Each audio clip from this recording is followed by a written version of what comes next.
So what if I told you of a mother, a wife, a daughter, someone of high caliber, intelligent, sophisticated, righteous? I mean, there's not enough words to really describe her.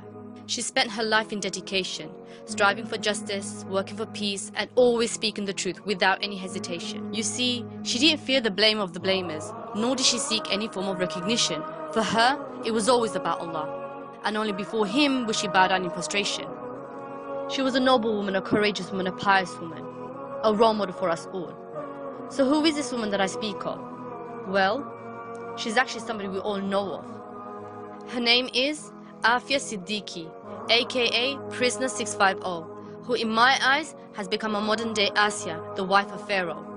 But you see, Asia faced only one tyrant in the form of a husband, whereas Aafia, she faced many, betrayed and sold by her own for a small amount of money, and then thrown into the brutal hands of her Western enemies. And what can I tell you about what they did to her? I mean, I don't think I could ever truly describe her torture. They tied her, they shackled her, they beat her, they raped her. They raped her, violated her, over and over again. Mercilessly, they put her through so much pain. And believe me, I'm not exaggerating. This isn't a story that I've just created. You only need to take a look at her picture. Just look at what they've done to her, what she was and what they made of her. I mean, seriously, how could we have ever let this happen to her? And now our sister Aafia languishes in the cold cells of America. 11 long years of complete torture.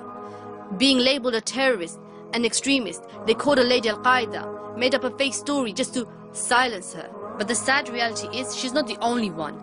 There are many just like her. Muazzam Beg, Tariq Mahanna, Talha Ahsan, Baba Ahmed, and how can we forget Sheikh Umar Abdul Rahman?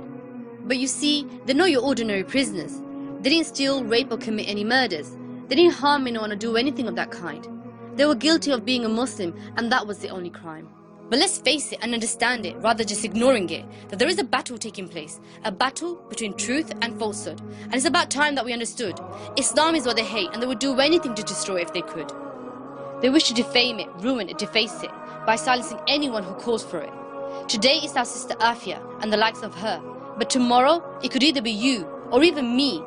So for how long will we remain oblivious? Isn't it time that we stand and state the obvious, make awareness, raise our voices and do whatever we can to speak out against this injustice? Just remember, it may be a test for them, but it's a test for us too, to see what do we do for this ummah, to take them out of this pain that they suffer, and be prepared to stand before Allah with an answer.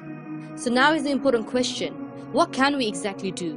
What is our duty and obligation that we need to follow through?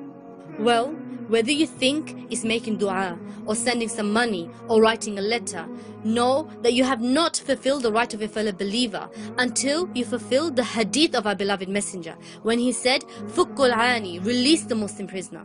And even though these deeds are good and rewarding, they're just temporary solutions and they will not end their suffering. The ultimate solution lies in the deen of Allah. By establishing His law, we will once again have our shield, the Khilafah. In the past, our leaders would send a whole army just to release one prisoner. No one would think of harming us. They wouldn't even dare to lay a finger. So with the strength of Islam, we will release our prisoners with dignity. We will return our pride, honor and sanctity. So let us work for the deen of Allah if we truly wish to help this ummah. Help to re-establish Islam as a law and order. Struggle and strive our utmost and pray that it returns sooner rather than later.